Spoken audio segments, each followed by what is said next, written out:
This is the Everyday AI Show, the everyday podcast where we simplify AI and bring its power to your fingertips. Listen daily for practical advice to boost your career, business, and everyday life. NVIDIA changed the future of AI computing at their GTC conference. I was there. I'll tell you what that means. Claude finally gets the internet, but is it too little, too late? The federal government is rolling out their own AI chatbot. I'll tell you what that means. AI services are going all in on MCP.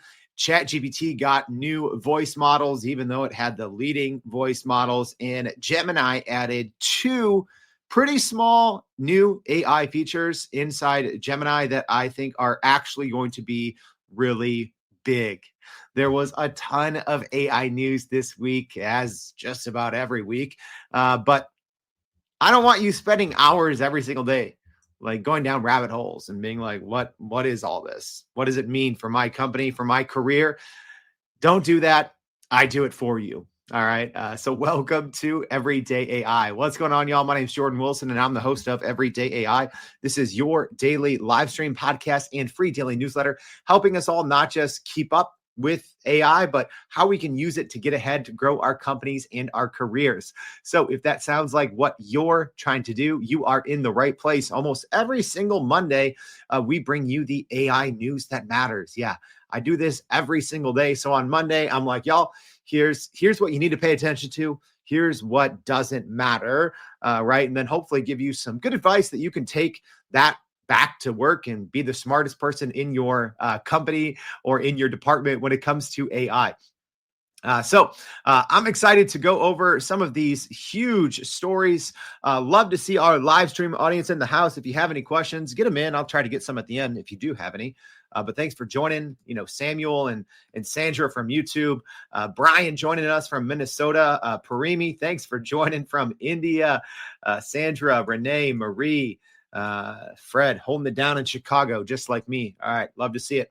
All right, guys. So as a reminder, if you haven't already, please go to youreverydayai.com. I don't know if you knew this, but the podcast and the live stream, it's one thing. That's where you learn what's going on. If you want to leverage this, you do that in our newsletter. So make sure you go to our website and sign up for that, as well as you can go and listen to like 485 now episodes of Everyday AI, all for free. You can go watch it. You can go listen to it. You can go read about it, all on our website, sorted by category. So no matter where you're at in your AI journey, our website is going to be your best friend, your BFF. All right. And as a reminder, I am going to be talking a little bit about NVIDIA to start off the show, actually. But make sure you check out in our newsletter. Even though the GTC conference has wrapped up, you can still access everything online for free for a limited time. So I'm going to have that link in today's newsletter. So make sure you go check that out. So yeah, thanks again to NVIDIA for partnering with the Everyday AI Show. We're actually going to have a couple more fantastic interviews this week. Yeah, had so many that we couldn't even do them all last week. So with a telecom leader, a health leader, a Dell leader, so many good and new shows coming to you that were recorded from GTC. I'm still putting them together, actually. And we might have a kind of a March Madness style AI startup tournament, which should be pretty cool. So live stream audience, let me know. Do you want to see something like that? I talked to 8 different AI startups. And I was thinking of, I just recorded their little 5-minute pitches. I think it's all kind of tools and, services that many of you all could use. So let me know, yes or no. Should I bring a tournament style kind of AI startup pitch competition and have you all vote for the winners? So let me know.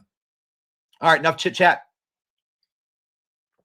Let's get to the AI news that matters for the week of March 24th.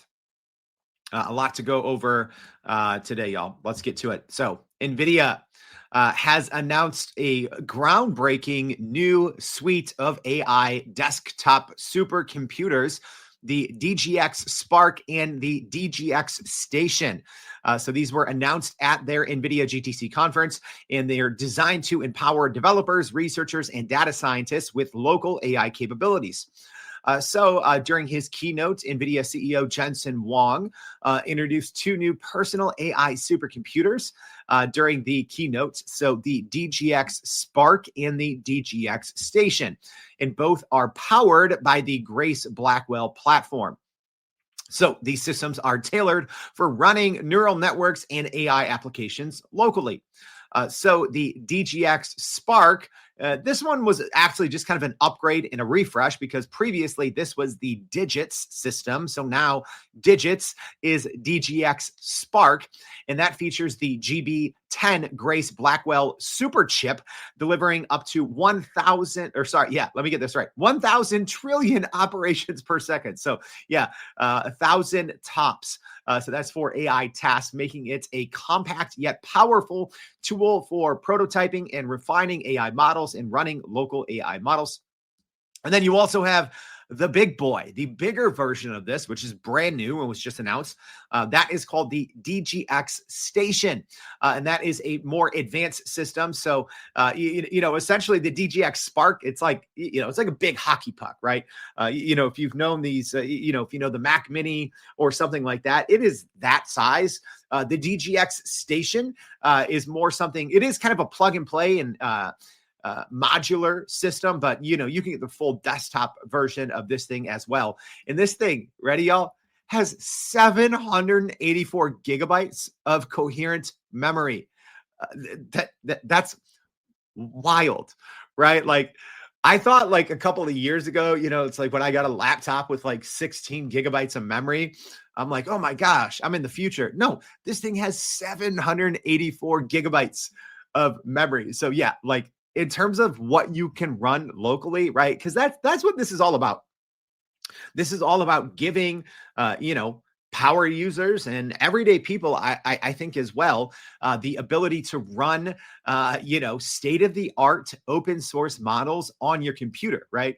Because proprietary models like, ChatGPT and Gemini and Claude Anthropic, you can't download those and run those, right? But there's some fantastic open source models like Meta Llama.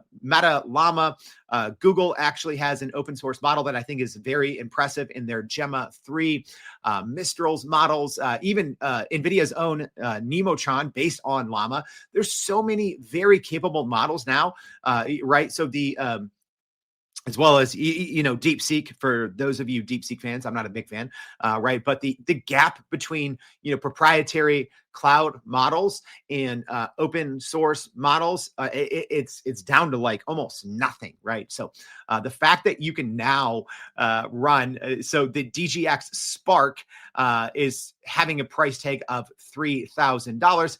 I don't believe we have pricing yet on the DGX Station, although, that could drop in the next couple of hours. And, I will double check that when we put out today's newsletter. But y'all, this allows anyone in your organization, right? I think one of the biggest reasons some companies, haven't gone all in on the, large language model, the AI bandwagon, is because they don't understand, number one, data privacy and security, right? Again, I'm not going to go off on a rant, but it's like, hey, if you use cloud storage, right, that's it's more or less the exact same thing as if you're, uploading documents to a large language model. Anyways, this allows anyone to run AI models locally, very powerful ones at, speeds you can actually use, right? So on my not so powerful computers, I'll download and run, llamas, but they're, smaller versions, and it's kind of slow, but still, y'all, like me, like being able to even run a llama model on an airplane when there's no Wi-Fi, right? Like it's something extremely powerful to have. So I think this is pretty big, as well as, major PC manufacturers, including Asus, Dell, HP, Lenovo, Supermicro, will produce and sell these systems as well. So it's not just, right, you just have to buy it from NVIDIA. All the major players are going to be coming out with DGX, Spark and Station equipped PCs. I actually have a great interview coming up with a leader from Dell, talking a little bit more about what this announcement and what these capabilities actually mean specifically for enterprise users, right? That's, y'all, like, I can't get over the amount of power and how small these things are, right? Even 3 or 4 years ago, I mean, you couldn't fit all of this compute in a room, right? Like you literally couldn't. And now it is, in theory, the DGX Spark, fit in the palm of your hand, right? Jensen Huang literally had it in his hand, and the station, the DGX station, a little bigger, but you can still carry it around. And that thing has 784 gigabytes of RAM. So there's very few local open source models that you cannot run on that thing. I'm pretty impressed. Yeah. Muhammad just said, wow. Yeah. I agree with that one. Marie says some cutting edge technology. All right. Our next piece of AI news, also from the NVIDIA conference. So NVIDIA did reveal their plans for the AI data center and just their GPU roadmap through 2028. So yeah, if you don't follow too closely, essentially NVIDIA powers the AI industry, right? Their GPUs, all the companies essentially use them to train their models. So, if you love using any generative AI, there's a good chance that NVIDIA's GPUs were used at some point or actively being used by these companies to run and train their models. So also, NVIDIA announced updates to the Rubin platform launching later this year that will significantly boost performance, delivering 3.6 exaflops of FP4 compute. Yeah.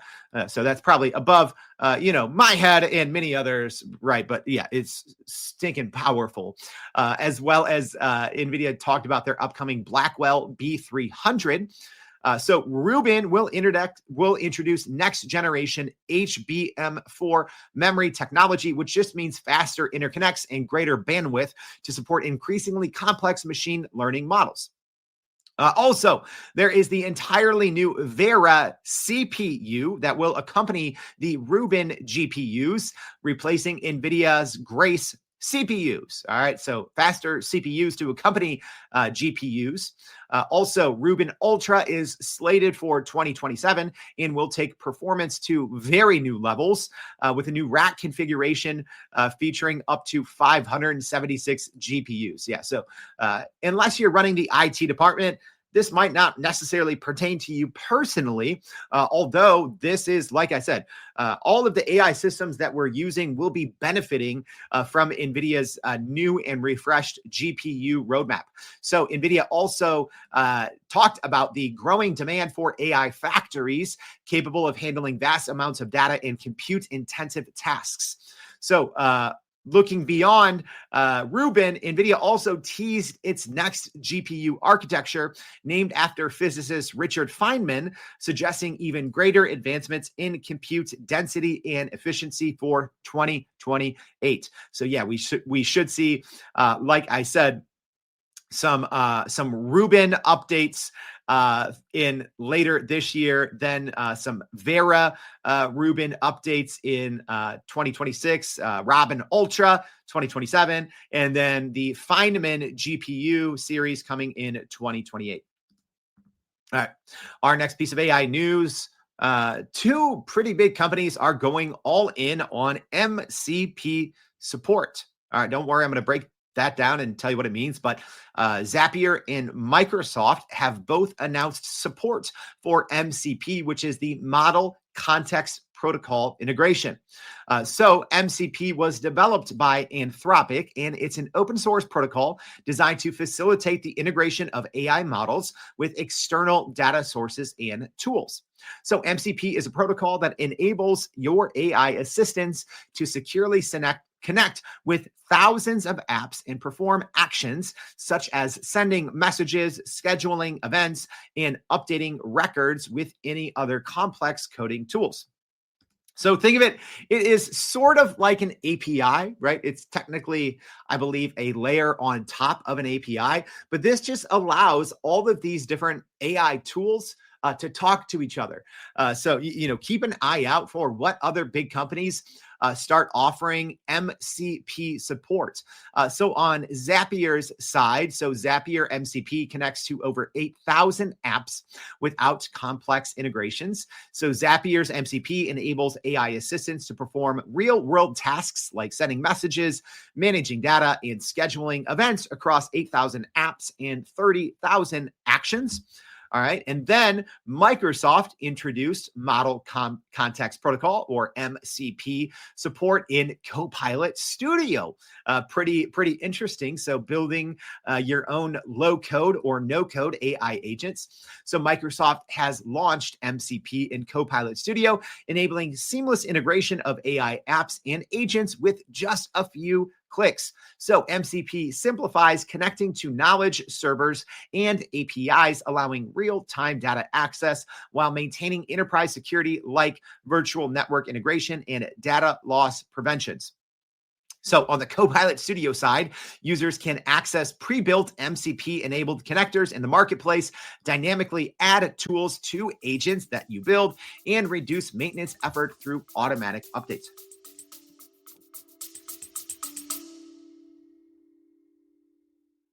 Are you still running in circles trying to figure out how to actually grow your business with AI? Maybe your company has been tinkering with large language models for a year or more, but can't really get traction to find ROI on Gen AI. Hey, this is Jordan Wilson, host of this very podcast. Companies like Adobe, Microsoft, and NVIDIA have partnered with us because they trust our expertise in educating the masses around generative AI to get ahead. And some of the most innovative companies in the country hire us to help with their AI strategy and to train hundreds of their employees on how to use Gen AI. So whether you're looking for ChatGPT training for thousands or just need help building your front-end AI strategy, you can partner with us too, just like some of the biggest companies in the world do. Go to youreverydayai.com/partner to get in contact with our team, or you can just click on the partner section of our website. We'll help you stop running in those AI circles and help get your team ahead and build a straight path to ROI on Gen AI.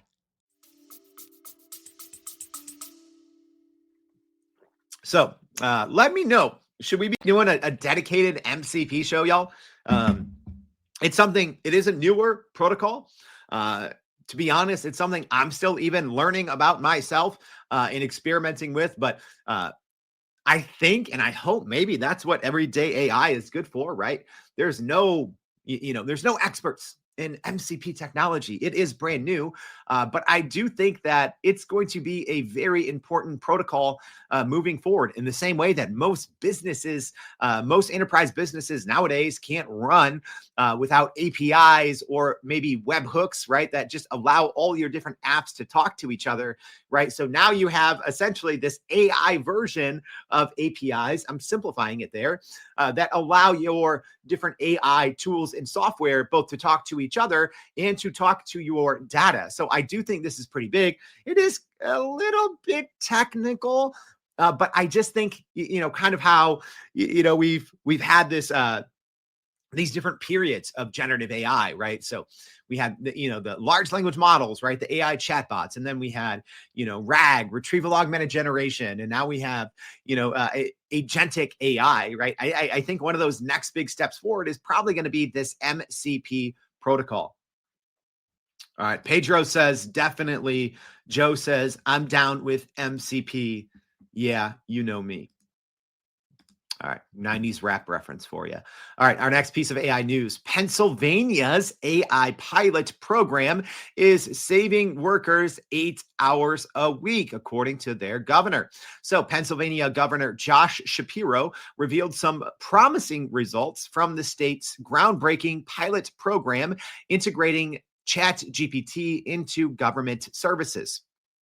So Pennsylvania's ChatGPT pilot program saved state employees an average of 8 hours per week, according to early results shared by Shapiro.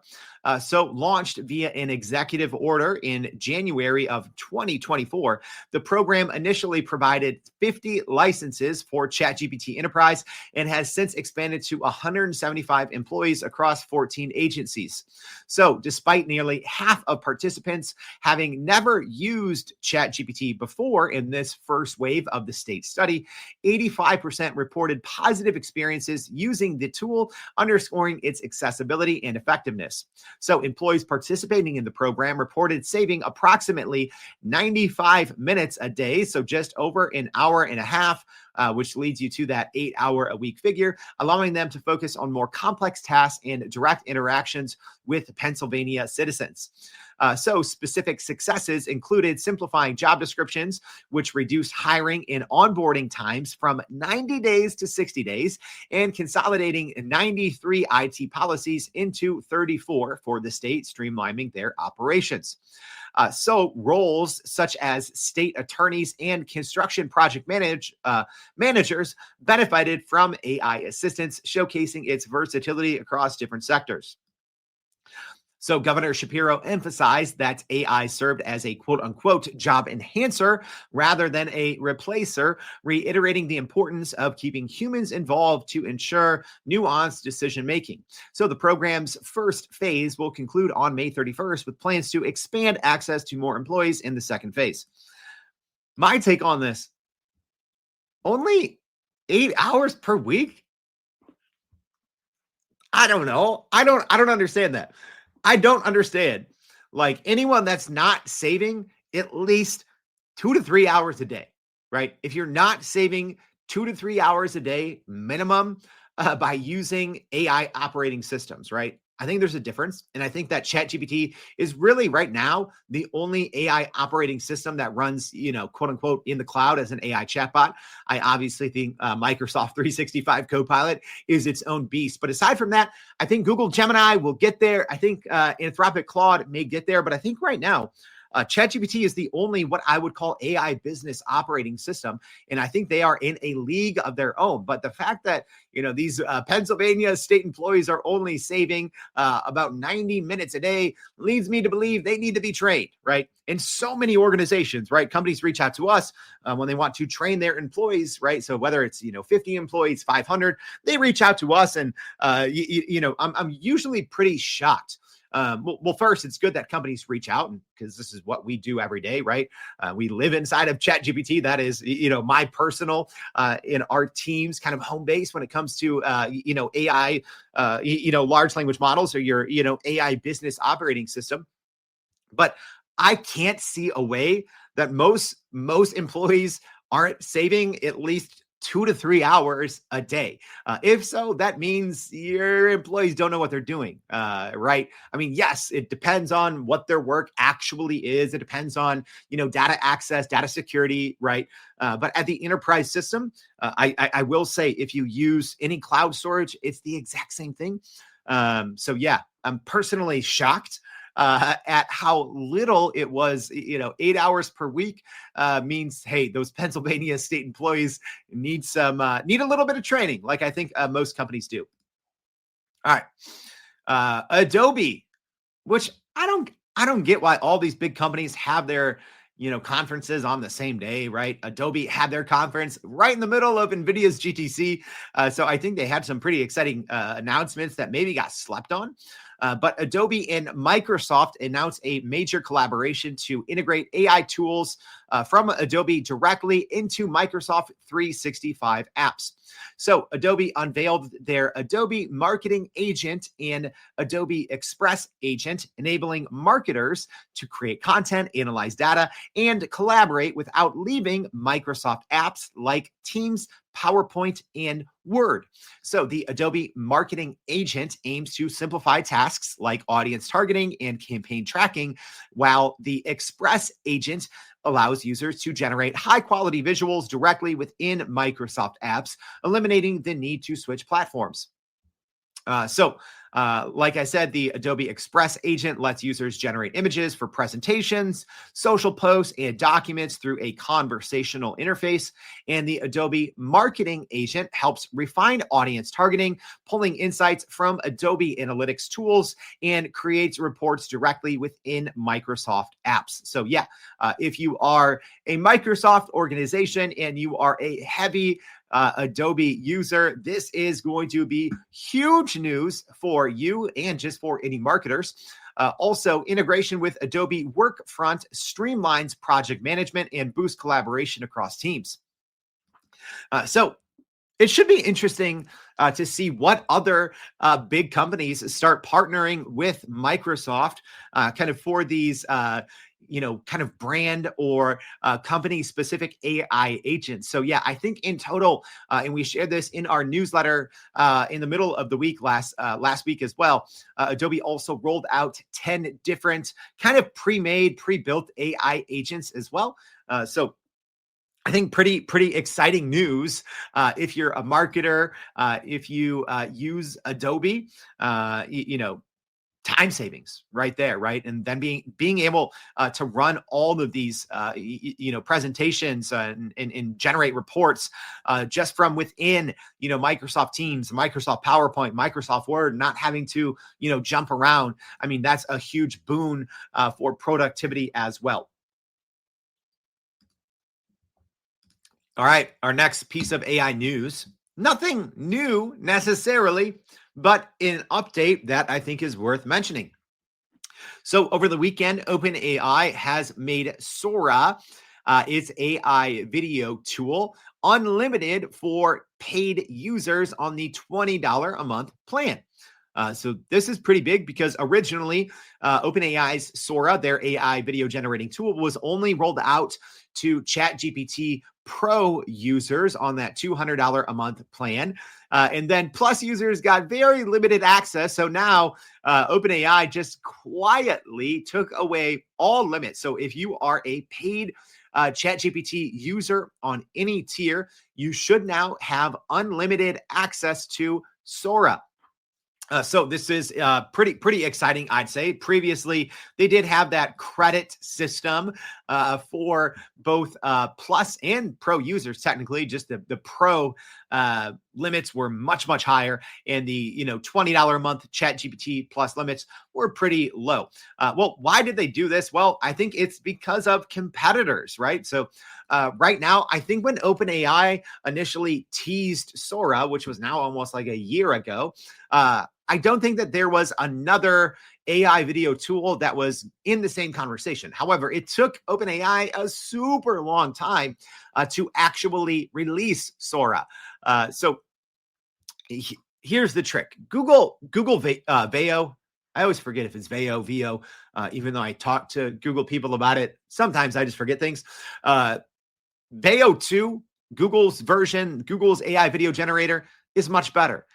Google's version is in a class on its own. However, you do right now have to access it through third-party platforms. So even Google doesn't have it available kind of as for a front-end user. If you just want to go in and use Google's Veo tool, you can't. You have to use either a third-party, obviously a paid service, or use their API, which is pretty expensive.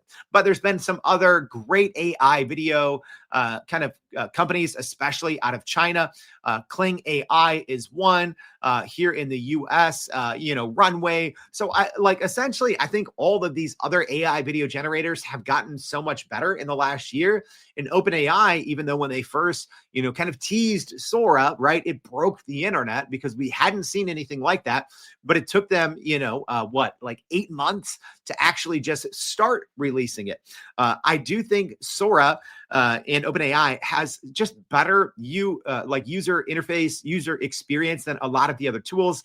And there's a lot of these cool remixing features and the ability to build a storyline very simply, right? Piecing together a lot of these different, AI video generations. So I do think even though Sora is not the best model out there, I do think now between these more unlimited usage And some of these unique features, I do think now OpenAI is kind of in that 1B slot next to Google Veo, which is definitely in the 1A slot.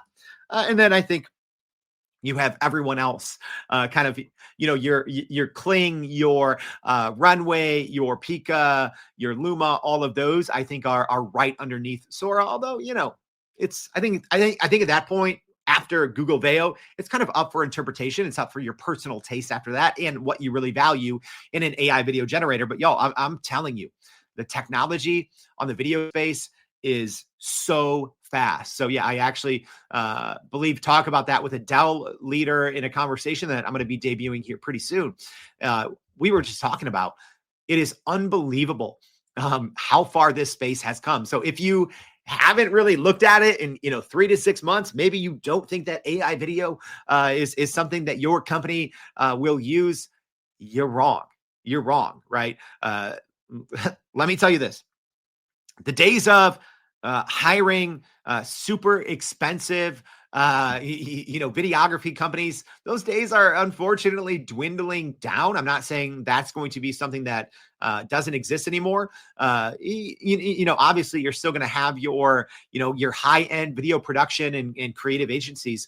But I think more and more small and medium-sized companies are going to be using these AI video tools, right? Because you can also start with an AI image, right? And now we have these capabilities through the AI image tools where you can upload an image, right? I could have uploaded an image of me, interviewing someone at the NVIDIA GTC conference, and you can use that as a beginning point, right? So I could just create videos based on real images, right? If you have a stock photo that you've been using, right, on your blog post that looks like it's from 1998, you can finally update it and bring some life to it. So I do think if we were having this conversation a year ago, I'd be like, AI video is not for everyone. AI video is for every business. If you haven't already started using it, you need to get in there. You need to understand it, because consumers demand video. They want video. And if your company is not already using video, right, you probably already know, maybe you just don't have the talent on your team. Maybe you don't have the budget. Well, these videos or these AI video tools are really leveling the playing field. Good question here from Joe saying, when is OpenAI going to focus its attention on DALL-E 4? Actually, Grok just added the ability to edit images and updated their AI image generating to be available via an API. I think Google in their Gemini 2.0, I might have to do a dedicated episode on this. They kind of are killing Photoshop, right? You can upload inside Google Gemini's 2.0. Let me know, live stream audience or podcast audience. I always put my my LinkedIn information, my email, even though I'm a little bit behind. So sorry if you've reached out to me in the last couple of weeks. But the Google Gemini 2.0, what you can do with images, it is wild to me. As someone that's used Photoshop for more than 20 years, what you can do with simple text commands inside Google Gemini 2.0, it is mind-boggling, right? You can just upload, an image of yourself, and anything that you could think that you could do in Photoshop, you can essentially do in there, right? Changing what you're wearing, right? Maybe you're doing a fashion shoot, a product shoot. Maybe there's just something annoying in the background and you don't want to have to learn Photoshop or run something super, processor compute heavy on your computer. You can literally just go into Google Gemini now 2.0 in AI Studio and just with text prompts. So I did, and the reason I bring that up, Joe, is because X/Grok is starting to roll out a similar feature that we saw in Google Gemini 2.0, as well as we just saw rumors that ChatGPT may be opening this up as well. So that is not confirmed yet, but there have been some rumblings on the internet over the last 24, 48 hours that ChatGPT is offering is starting to test out image editing, which would lead me to believe that they will be rolling out an improved image generation as well. We know that Sora, OpenAI's video tool that we just started this AI news piece with, can generate photos. So I don't know if the next version of DALL-E might just be called Sora Photos, or if, as an example, DALL-E 4 may just be powered by Sora. We'll see, but I do expect some image generation updates from ChatGPT soon, especially y'all. Like I talked about this on the show, I think last week. I mean, the ability for Google Gemini 2.0, where you can, in one shot, you can create, as an example, a blog post, right? My example was I did a blog post, the top 5 tourist attractions in Chicago. I had it write a blog post, and then it did an image for each of those 5, all in one shot and in line, right? That's wild. It is wild. The increased capabilities of these multimodal kind of AI chatbots. So yeah, hoping we'll see that soon from OpenAI. All right. Let's keep going. A couple more AI stories. This one, not a huge fan of. So Apple is reportedly working on integrating advanced AI capabilities into its wearable devices, including cameras for future Apple Watch and AirPods models.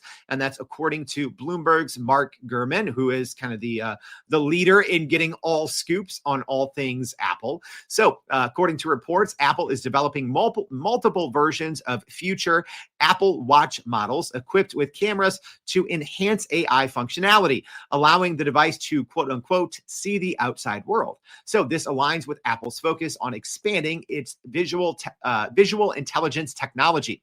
So right now, visual intelligence, which currently relies on third-party AI models like ChatGPT, is being repositioned to use proprietary Apple AI systems. So this shift could reduce dependency on external AI providers and strengthen Apple's control over its AI ecosystem. So cameras on standard Apple Watch models may be embedded within the display, potentially using under-display technology or a camera cutout. This would give users discrete access to visual AI features directly from their wrists. So the Apple Watch Ultra, which has more design space or more room to play with, is expected to feature a camera embedded near the digital crown and a side button. This placement would make it easier for those Apple Watch Ultra users to scan objects or interact with the environment using their wrists. Apple aims to bring similar camera-equipped AI functionality to future AirPods as well, further integrating visual intelligence across its product lineup. So the release of these AI-powered wearables is not expected until at least 2027. And I guess if we're following the cues here, if reports right now are saying something Apple intelligence related is coming out in 2027, you might as well just tack like another 3 years on that, right?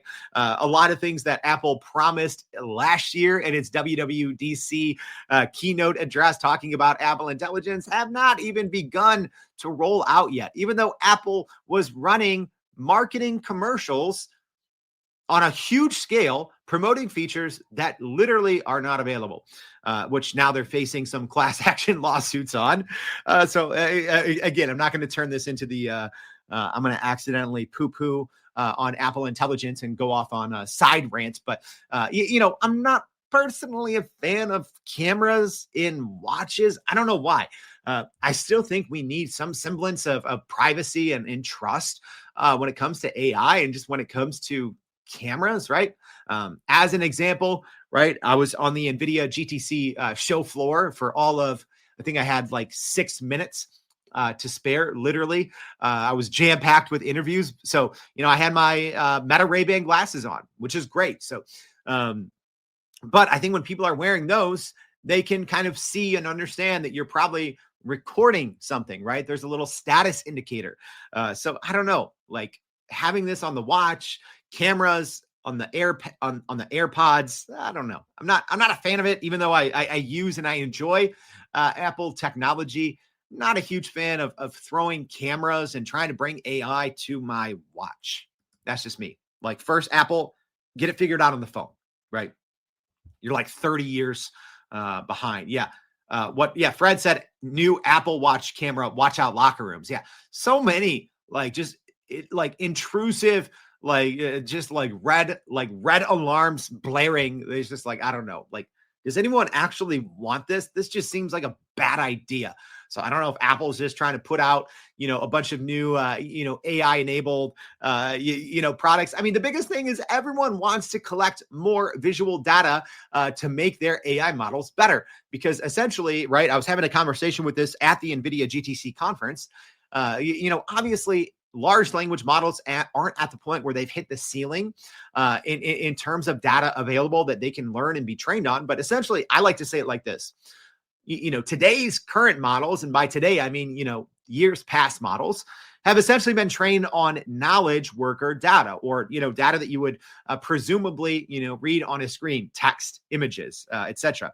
Right? The next big frontier for data is real world data, world model data, right? Data with how us humans interact with the real world. And that is what is ultimately, I think, going to, be that next big leap in terms of AI, right? I talked about that with the Agility Labs CTO at the GTC conference. Was a fantastic conversation if you didn't listen to that one. But the next big piece is companies are going to try to get more and more data from the real world. So they want all of us essentially out there with as many cameras as possible, training their models, right? So when we talk about humanoids, when we talk about AGI, ASI, right? Like all of that doesn't happen without a ton more data from the real world, right? So these new versions or these newer models can understand how we interact with the world around us.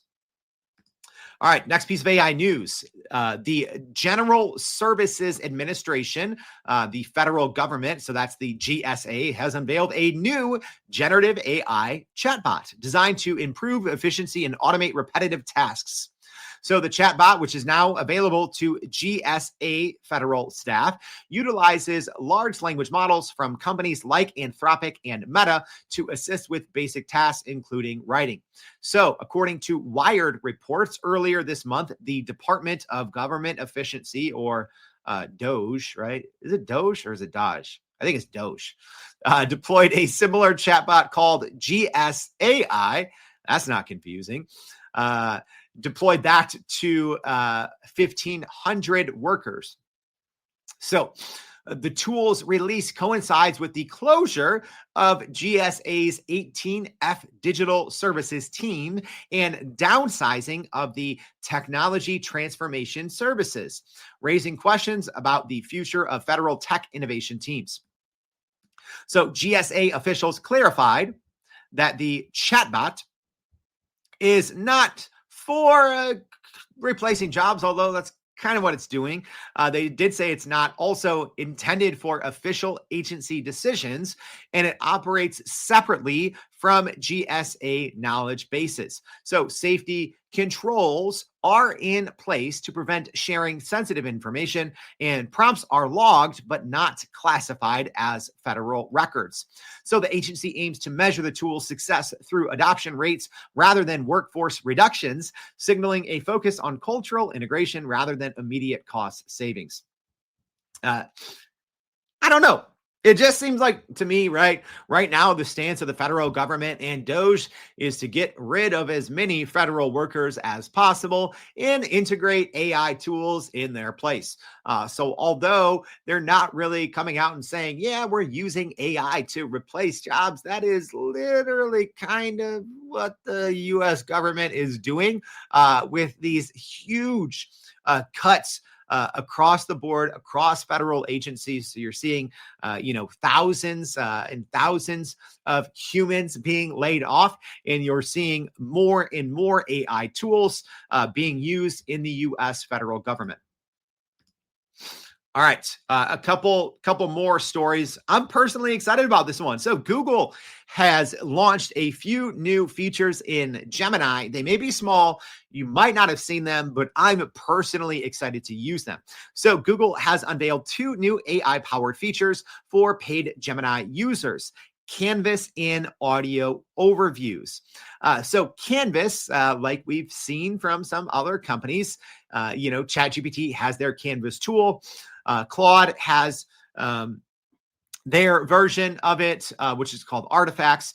So Canvas inside Google Gemini enables real-time collaboration with Gemini for document creation and editing. So users can upload, whatever documents you might want. So class notes, research, ideas, and have Gemini draft speeches, edit content, or suggest improvements. The feature allows users to adjust tone, length, and other aspects of the text directly.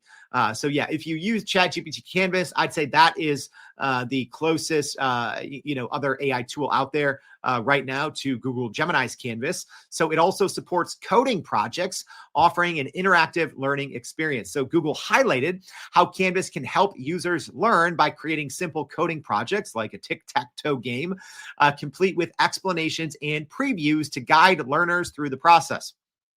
All right, so that's feature number one. Feature number two is audio overviews. So if you use Notebook LM, you are definitely familiar with Google's audio overviews tool. So I'm not saying I had anything to do with this, but I do DM and talk with the Google team a lot.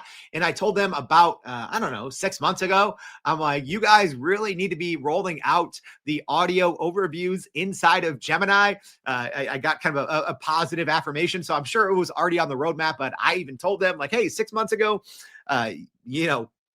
you should be doing this. The audio overviews is amazing, right? It should be rolled out across Google's suite of products. So cool to see this. So audio overviews can transform documents into podcast-style audio clips for easy listening.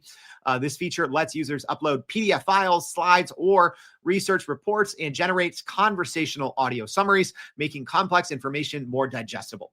So the audio overviews tool builds on Google's previous AI experiments. So like I said, this was initially introduced through Notebook LM.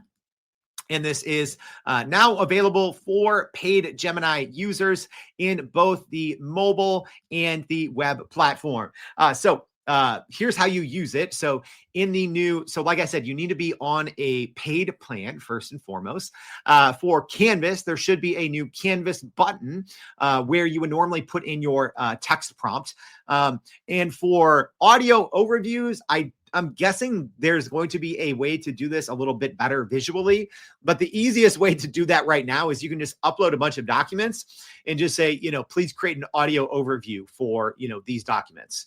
I have a little screenshot here for our live stream audience showing you how to trigger. So it would be cool. And I'm sure Google will get a visual way to kind of trigger the audio overviews, because I'm sure most people aren't going to notice. So literally you can just, upload one long PDF or a couple text files and, say create an audio overview of that. And then you're going to get that, very cool, kind of podcast style. But it doesn't have the interactive feature that you have in Notebook LM. So obviously Notebook LM, I think, is still one of my most used AI tools, and there's still benefits to using it versus the new features inside Google Gemini. All right, two last stories. So first, OpenAI has unveiled 3 new text-to-speech models. So those models are called GPT-4o Transcribe, GPT-4o Mini Transcribe, and GPT-4o Mini TTS, designed to improve transcription and text-to-speech capabilities. So OpenAI, their new models are available immediately through APIs for third-party developers and on a new website that they launched, which I think is pretty cool, called OpenAI.fm. So that's a demo site for individual users to test and customize voice inputs. So this essentially, you're like, okay, what's this mean? Well, essentially now you can integrate this new technology into any of your apps. So if you are a developer, software engineer, or a big company, this model, it's extremely impressive. OpenAI was already the leader in this space with their Whisper technology. I love this, right? When a company's like, yeah, even though we're the leader in the space and we could sit by and, maybe not even update Whisper for another couple of years. Nope. They completely change the text-to-speech game. So it's almost so good it's scary, the model allows users to change accents, pitch, tone, and emotional qualities of AI voices via text prompts. So these models are built on the GPT-4o base model, which was launched in May of last year, but have been post-trained for superior transcription and speech performance across 100 plus languages. So yeah, you can do both text to speech, but you can also transcribe audio or speech to text, right? So the new model boasts an impressively low word error rate of 2.4% in English, outperforming OpenAI's older Whisper model, which was already a leader in that category. So OpenAI has introduced streaming speech to text for real-time transcription. I'm going to have to build myself a little app using that to help me ask better questions for my guests on the Everyday AI show. And that makes conversations feel a little bit more natural. So pricing for the models start at $6 per 1 million audio input tokens and scales down for smaller models. So that is the more powerful model. So this is now essentially OpenAI is competing with 11 Labs and Hume AI. And like I said, OpenAI.fm is hosting a very rare public competition to find the most creative uses of its demo sites. We'll be sharing the links and more information in our newsletter. All right, last but not least, Claude. Welcome to the 2020s, Claude. Claude finally has the internet. WTF. All right, so Claude, the AI tool developed by Anthropic, now offers web search capabilities like 5 years after everyone else. Not actually, but multiple years.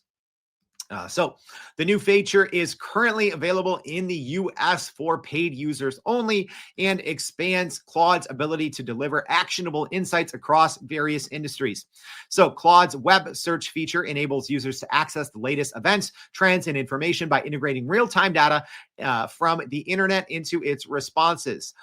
So when using web search, Claude provides direct citations, which is important, for sources, allowing users to fact-check information easily and ensuring transparency in responses. So web search, like I said, right now it is a feature preview, so you have to enable it at the bottom of your screen, and there are plans to roll this feature out to other parts of the world as well as free users in the future. So according to reports, Anthropic is using the Brave browser for this web access integration, as revealed by updates to its sub-processor list and identical citations found in both tools. So Claude dropped the ball on this one. The Anthropic team dropped the ball, right? Having real up-to-date information is essential, right? This is one of the 3 reasons why about a year ago, I put out a podcast. I said, don't use Claude. Enterprise companies should not be using it as a front-end chatbot. It's different if you're using it on the back end via the API, right? Because then there's a lot more that you can do to ensure accuracy. You can ensure, right, set up your RAG pipelines, all of those things. I still, up until this web search, kind of dangerous, right? Kind of dangerous. If you were rolling out Claude Access, I mean, unless you were using it for coding, which I think it's by far the best AI model for coding software development, not even close, right? But for the most part, for everything else, having an offline large language model in 2025 was straight up asinine, right? I think ultimately, Anthropic, it was leaving billions of revenue on the table, right? And you all might think I'm crazy by saying that, but when I did that show a year ago, I got messages from multiple Fortune 500 C-suite people, and they were like, "You are spot on. We will not touch Claude on the front end because it does not have internet access." Because in those instances, you are relying on very old data, right? You always have this knowledge cutoff, right? Oh, August 2024, or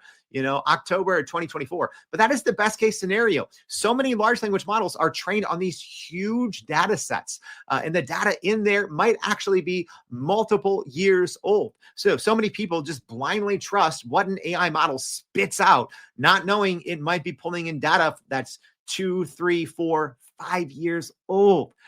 So I guess you got to tip your hat. I don't know. To Anthropic for finally bringing this out, right? I made a joke. I'm like, this is like if you're a phone manufacturer and you just released text messaging for the first time, it's like, how did you still exist without having this? Wild that, Anthropic just rolled this out now.